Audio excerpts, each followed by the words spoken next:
বন্ধুরা, আজকে একটা নতুন গল্প নিয়ে আসলাম তোমাদের মাঝে। এটা সত্য এবং বাস্তব জীবনের ঘটনা। শেষ পর্যন্ত শোনার অনুরোধ রইল। শুনলে তোমার মধু চলে আসবে।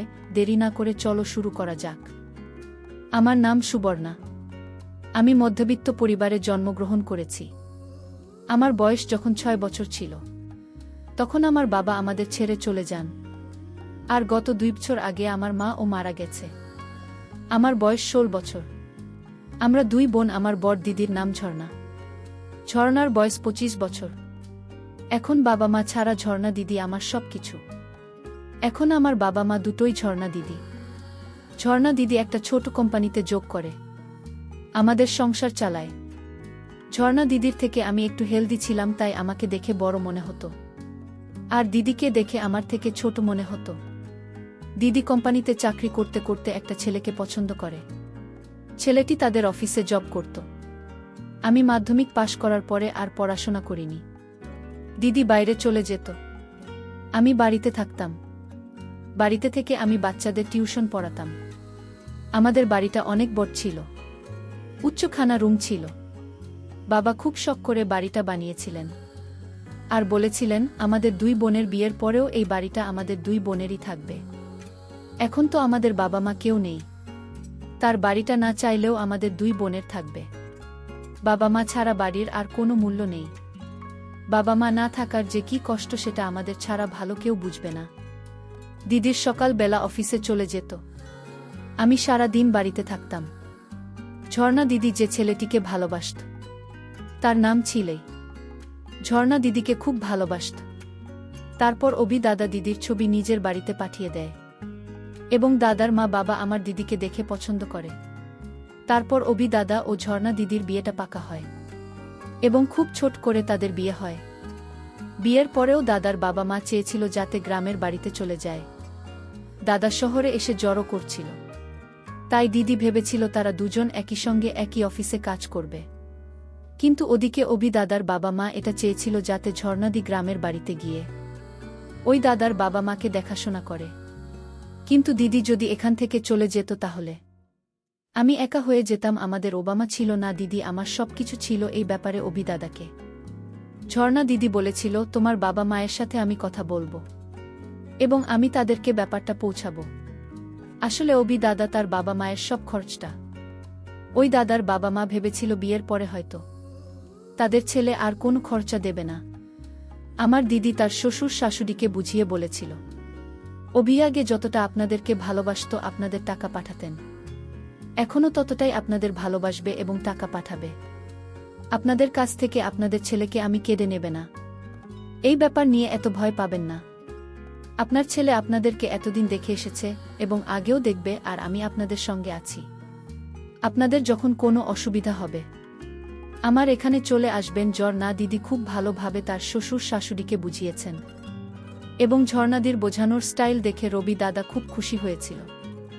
ওই দাদা আমাকে ছোট বোনের মতো ভালোবাসতেন।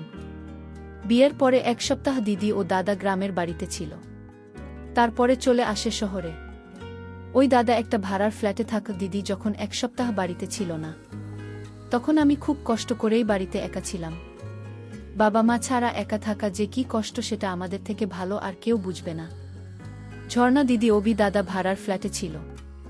সেদিন যখন দিদি বাড়িতে আসে এবং বলে, গত 20 দিন থেকে আমি তোকে ছাড়া আছি। আমি জানি তোর একা খুব কষ্ট হচ্ছে, তাই তোর কাছে চলে এসেছে। ঝর্ণা দিদিকে দেখে আমি খুব খুশি হয়েছিলাম। কিন্তু স্বামী ছাড়া থাকাটাও ভালো কথা না, কারণ বিয়ের পরে সাধারণত মেয়েরা স্বামীর সঙ্গে শ্বশুর বাড়িতে থাকে। তাই আমিও চেয়েছিলাম আমার জন্য যাতে দাদা ও দিদির বিবাহিত জীবনে কোনো বাধা বিপত্তি না আসে।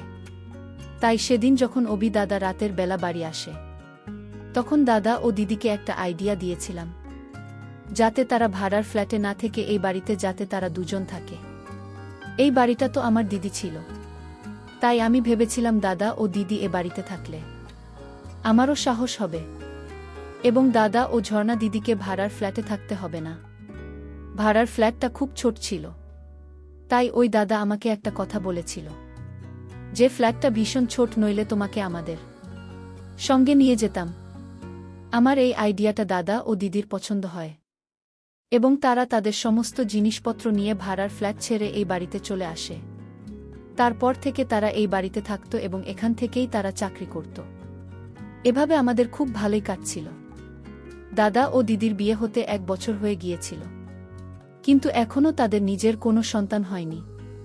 এদিকে আমি বাড়িতে সারাদিন কাজকর্ম করতাম ও বাচ্চাদের টিউশন পড়াতাম। যেহেতু দাদা ও দিদি অফিসে চলে যেত এবং বাড়িতে আমি একাই থাকতাম, তাই ভেবেছিলাম টিউশন পড়াতে আমার পড়াশোনার খরচ হবে এবং এতে আমার একাকিত্ব বোধটা দূর হবে। আর এমনিতেও বাচ্চাদের টিউশন পড়াতে আমার খুব ভালো লাগত। আমি ছোট বাচ্চাদের খুব ভালোবাসতাম। দিদির বিয়ে হতে 2 বছর হয়েছিল। এখনও আমাদের বাড়িতে কোনো বাচ্চা আসেনি। এবারও আমাদের নিজেদের খুব ইচ্ছে হয়েছিল এই বাড়িতে একটা ছোট বাচ্চা আসবে যে কিনা আমাকে মাসি বলে ডাকবে এবং আমি তাকে অনেক ভালোবাসা দেব। কিন্তু এভাবে 2-3 বছর কেটে যায়, কিন্তু দিদিমা হয়নি। বিয়ের 3-4 বছর পরেও যখন দিদিমা হয়নি, তখন দাদা খুব চিন্তায় পড়ে যায়। তারপর তারা বিভিন্ন জায়গায় ডাক্তার দেখাতে শুরু করে, তাতেও কোনো কাজ হয়নি। তারপর পাড়া প্রতিবেশীর লোক যা বলতো আমার দিদি তাই করত। কেউ বলতো তান্ত্রিকদের কাছে গেলে হবে, কেউ বলতো জ্যোতিষী দেখায়। যে যা বলতো আমার দিদি তাই করত, কিন্তু কোনো কিছুতেই কোনো কাজ হয়নি। এদিকে দাদা ও দিদি আমার বিয়ের জন্য চাপ দিত। ও বলতো কতদিন আমি এভাবে তাদের সেবা করব? আমার তো একটা জীবন সাথীর প্রয়োজন। আমি পরিষ্কারভাবে দাদা ও দিদিকে বলেছিলাম ততদিন বিয়ে করব না, যতদিন না দাদা ও দিদির বাচ্চাকে আমি নিজের কোলে পিঠে মানুষ করেছি। বিয়ের 3 বছর পরেও যখন দিদিমা হয়নি, তখন প্রত্যেক দিনই এখানে সেখানে ডাক্তারের কাছে যাওয়া হতো। দিদির সঙ্গে প্রত্যেকটা জায়গায় আমি যেতাম, কারণ দাদা সবসময় যেতে পারত না, অফিসের ব্যস্ত থাকত। তাই প্রত্যেকটা জায়গা দিদির সঙ্গে আমি যেতাম এবং দিদির প্রায় দিনই শরীর খারাপ থাকত। তাই দাদা দিদিকে বিয়ের 2 বছর পর থেকে আর চাকরি করতে দেননি। এদিকে আমাদের বাড়িতে অভি দাদার একজন আপনিও থাকতে আসে। দাদা ও দিদির বিয়ে যেহেতু খুব সাধারণভাবে হয়েছিল, তাই দাদার বিয়েতে সব আত্মীয়দের ইনভাইট করেনি। আসলে দাদা ও দিদি বলছিল বিয়েতে ফালতু খরচ না করাই ঠিক, তাই তারা খুব সিম্পলভাবে বিয়েটা করে। তাই প্রায় আমাদের বাড়িতে আত্মীয়রা আসত। যেহেতু দিদির শ্বশুরবাড়ির লোকেরা সবাই দিদিকে দেখে নিন, মাঝে মধ্যে দিদির শ্বশুরবাড়ির লোকেরা এই বাড়িতে আসত দিদিকে দেখার জন্য। সেদিন অভি দাদার মামা ও মামি আমাদের বাড়িতে আসে দিদিকে দেখার জন্য। বিয়ের 4 বছর পরেও যখন দিদিমা হয়নি, তখনও বিদার মামা ও মামি বলেছিল তাদের গ্রামে একটা অনেক বড় তান্ত্রিক আছে, যে কিনা সব সমস্যার সমাধান বের করে দেয়। এবং তারা বলেছিল ওই তান্ত্রিকের কাছে গেলে দিদির অবশ্যই বাচ্চা হবে। তারপর একদিন আমিও ঝর্ণা দিদি ওই তান্ত্রিকের কাছে যাই। ওই তান্ত্রিক যা জড়িবুটি খেতে দিয়েছিল এবং এমনভাবে খেতে বলেছিল, দিদি ঠিক সেইভাবেই সেবন করেছিল, কিন্তু তাতেও কোনো ফলাফল হয়নি। এভাবে অভি দাদা তো প্রায় হাল ছেড়ে দিয়েছিল, কিন্তু ঝর্ণাদি তখনও আশা ছাড়েননি। তার মনে বিশ্বাস ছিল যে সে একদিন মা হতে পারবেন। তার কষ্ট দেখে আমার খুব কষ্ট হতো। আমি যে ছাত্রদের পড়াতাম তাদের মায়েরা মাঝে মধ্যে আমার সঙ্গে দেখা করতে আসত। আসাদ বলেন, একটা বাচ্চা আমার কাছে পড়তো, তাকে আমি খুব ভালোবাসতাম। আমার যতগুলো ছাত্র ছিল, তার মধ্যে আশার সবথেকে ছোট ছিল। তাই তার মা প্রত্যেক দিন আমার কাছে রেখে যেত এবং টিউশন পড়ানো হয়ে গেলে নিজে এসে তাকে নিয়ে যেত। সেদিন আশাদের মা বলেছিল একটা অনেক বড় জ্যোতিষী আছে এবং সেই জ্যোতিষী তান্ত্রিক বিদ্যা জানে, ওনার কাছে গেলে দিদি অবশ্যই মা হবে। এই কথাটা আশাদের মা দিদিকে বলেছিল। আশাদের মায়ের কথা শুনে দিদি ওই তান্ত্রিকের কাছে যায়। সেদিন আমি দিদির সঙ্গে যেতে পারিনি, কারণ আমার শরীর খুব খারাপ ছিল। ডাক্তার দেখিয়ে যখন দিদির কোনো কাজ হয়নি, তখন দিদি অন্ধ বিশ্বাস করে তান্ত্রিক এবং জ্যোতিষীদের কাছে যেত। সেদিন দিদির বাড়ি আসার পরে আমি জিজ্ঞেস করেছিলাম তান্ত্রিক কি বলছে, তখন দিদি আমাকে বলে উনি বলেছেন আমার সমস্যার সমাধান হয়ে যাবে, আমি খুব তাড়াতাড়ি করব, ভর্তি হয়ে যাবে। দিদি যখন জিজ্ঞেস করেছিলাম তান্ত্রিক বাবা কিছু খেতে দিয়েছে, তারপর দিদি যা বলেছিল আমি তো শুনে অনেক বেশি আশ্চর্য হয়েছিলাম। দিদি বলেছিল তান্ত্রিক বাবা লবঙ্গ দিয়েছে, যে লবঙ্গ আমরা মশলা হিসেবে ব্যবহার করি। এবং কিছু গুঁড়ো পাউডার ওষুধ জলে গুলে খেতে দিয়েছে। এই উদ্ভট কথা শুনে আমি তো অনেক বেশি আশ্চর্য হয়েছিলাম। কারণ এত বড় বড় ডাক্তার দেখানোর পরেও যে সমাধানটা ডাক্তারেরা করতে পারেনি সেটা একটা লবঙ্গ দিয়ে কি করে সম্ভব ছিল। ওই মুহূর্তে দিদিকে কিছু বললে সে আমাকে খারাপ ভেবে বসত। তাই আমি শুনিনি, দিকে কোনো কষ্ট না দিয়ে তার কথা মেনে নিই। আমি জানতাম দিদিমা হওয়ার জন্য এত বেশি চিন্তিত ছিল যে তাকে ওই মুহূর্তে যা বলেছে সেসব কিছু চোখ বন্ধ করে মেনে নিয়েছে। ও বিশ্বাস করেছে তারপর সেই তান্ত্রিকের কথামতো দিদি প্রত্যেকদিন ঘুমানোর আগে লবঙ্গ খায় এবং আবার শাড়ির আঁচলে বেঁধে রেখে দিত। তারপর সেই সাদা রঙের পাউডার জলে গুলে খেয়ে শুয়ে পড়ত। ওই তান্ত্রিক বাবার ওষুধ খাওয়া ঠিক 7 দিন পরে দেখি আমার ঝর্ণা দিদির মা হবার লক্ষণ ফুটে উঠেছে। কিন্তু এটা কি করে সম্ভব হতে পারে 7 দিনের মধ্যে দিদির শুধুমাত্র একটা লবঙ্গ গুঁড়ো পাউডার ওষুধ খেয়ে যে উপকারটা পেয়েছে এত বড় বড় ডাক্তারেরা করতে পারেনি, সেটা একটা লবঙ্গ কিভাবে করতে পারে? এটা ভেবেই তো আমার অনেক আশ্চর্য লাগছিল। দিদি তো অনেক বেশি খুশি ছিল এবং জামাইবাবু অনেক খুশি ছিল। দিদির তো খুশি ঠিকানা ছিল না। কিন্তু আমাকে এসব কিছুই ঠিকঠাক ছিল না। কিছু একটা গন্ডগোল ছিল। আমি না পেরে দিদির সঙ্গে এই ব্যাপারে কথা বলছিলাম, কিন্তু দিদি আমার কোনো কথাতে গুরুত্ব দেয়নি। দিদি তখন মা হওয়ার খুশিতে অন্ধ হয়েছিল, কিন্তু দিদিকে আমার সন্দেহ হয়েছিল। এদিকে ওই দাদা জামাইবাবু দিদির মা হওয়ার খুশিতে পুরো পাতে মিষ্টি দিয়েছিল সবাই। বাড়িতে এসে দিদিকে আশীর্বাদ করে যেত। দিদির খুশিতে আমিও খুশি ছিলাম, কিন্তু আমার মনের সন্দেহ দূর হয়নি। একদিন যখন দিদি বাথরুমে যাওয়ার আগে শাড়িটাকে বাইরে খুলে বাথরুমে গিয়েছিল, তখন আমি সুযোগ বুঝে তান্ত্রিক বাবার দেওয়া লবঙ্গগুলো শাড়ির আঁচল থেকে বের করে রান্নাঘর থেকে অন্য লবঙ্গ শাড়ির আঁচলে বেঁধে রেখে দিই। আর ওদিকে দিদি সাদা রঙের যেগুলো ওষুধটা ছিল সেই ওষুধটাকে চেঞ্জ করে ওই কৌটোর মধ্যে খাবার সোডা ভরে রেখে দিই। তান্ত্রিকের দেওয়া ওষুধগুলো দিয়ে ঘর থেকে বের করে আমি নিজের ঘরে নিয়ে চলে আসি এবং পরীক্ষা করার জন্য তান্ত্রিক বাবা দিদিকে যেমনভাবে ওষুধ খেতে বলেছিল ঠিক সেরকমভাবেই আমি ওষুধগুলো খেতে শুরু করি। আমি দিদিকে অনেক বেশি ভালোবাসতাম, তাই আমি দেখতে চাইছিলাম এই তান্ত্রিক বাবার ওষুধ খেয়ে আমার কিছু হয় কিনা। কারণ দিদির কিছু হয়ে গেলে আমার পৃথিবীতে আর কেউ নেই, সম্পূর্ণভাবে একা হয়ে যাব। তাই দিদির আমি সব সময় ভাল চাইতাম।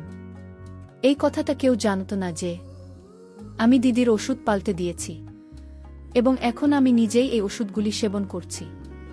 আমি ওই গুঁড়ো ওষুধ পরপর 7 দিন খেয়েছিলাম। 7 দিন খাওয়ার পরে একদিন সকালবেলা ঘুম থেকে উঠে দেখি আমিও মা হতে চলেছি। কিন্তু এটা কি করে সম্ভব? দিদির ক্ষেত্রে না হয় মানা যায়, কারণ দিদি বিবাহিত মহিলা, কিন্তু আমি তো একজন কুমারী মেয়ে ছিলাম। তাহলে আমি কি করে হয়েছিলাম? কারণ আমি কোনোদিনও কারো সঙ্গে কিছু করিনি। তাহলে আমি কিভাবে মা হতে চলেছিলেন? সেদিন তো আমি অনেক বেশি ভয় পেয়েছিলাম। ভয় আমি সেদিন রুম থেকে বের হইনি, সারাদিন নিজের ঘরেই ছিলাম। দিদি আমাকে যখন ডাকতে এসেছিল আমি ভয়ে ও লজ্জায় দরজা খোলেনি। এভাবে বেশ কিছুদিন আমি বাহানা করে কাটিয়ে দিই, কিন্তু দিদি ও জামাইবাবুর সামনে ভয়ে যেতে পারিনি। এভাবে 3-4 দিন কেটে গিয়েছিল, কিন্তু আর কতদিন আমি তাদের থেকে লুকিয়ে রাখতাম? তারা তো একদিন জানতে পারত যে আমিও মা হতে চলেছি। কিছুদিন হয়ে যাওয়ার পরে আমি যখন নিজের রুম থেকে বের হইনি, তখন দিদি নিজেই আমার ঘরে জোর জবরদস্তি ঢুকেছিল। আমাদের প্রত্যেকটা রুমে একটা বাথরুম ছিল, তাই বাড়ির বাইরে না বেরোলেও হতো। তারপর দিদি ঘরে ঢুকতেই আমাকে দেখে বুঝতে পারে আমি মা হতে চলেছি। তখন দিদি আমাকে সঙ্গে সঙ্গে এক চড় মেরেছিল এবং বলেছিল, তুই যে এটা কি করেছিস, আমাকে একবার বলতে পারতে, আমি তোর বিয়ে ছেলেটার সঙ্গে দিতাম। এটা কি ঠিক করেছিস? এবার সমাজের লোকেরা আমাদের কত খারাপ চোখে দেখবে। কার সাথে সম্পর্ক করেছিস? দিদির কথাগুলো শুনে আমি অনেক কষ্ট পেয়েছিলাম। তারপর সব সত্যি কথা বলে দিয়েছিলাম, কিন্তু দিদি আমার কথা বিশ্বাস করেনি। সে বলেছিল এটা কি করে সম্ভব হতে পারে। তারপর দিদির হাত ধরে তাকে অনেক রিকোয়েস্ট করেছিলাম যাতে আমার কথা একবার বিশ্বাস করে, এবং তাকে এটাও বলেছিলাম আমার ছাত্ররা পড়তে আসে বলে দেবে শরীর খারাপ আছে, কারণ এই অবস্থায় আমি কাউকে মুখ দেখাতে পারতাম না। কেউ আমার কথায় বিশ্বাস করত না। ওদিকে জামাইবাবু বাড়িতে আসলে দিদিকে জিজ্ঞেস করত সুবর্ণা অনেক দিন থেকে আমার সঙ্গে কথাবার্তা বলেননি, সে নিজের রুম থেকে বের হচ্ছে না কেন? তা কি শরীর খারাপ আছে? বন্ধুরা, আজকের গল্পটি শেষ করতে পারিনি। গল্পের বাকি অংশ আগামীকাল আপলোড দেওয়া হবে। সেই পর্যন্ত সবাই ভালো থাকবেন, সুস্থ থাকবেন। ধন্যবাদ।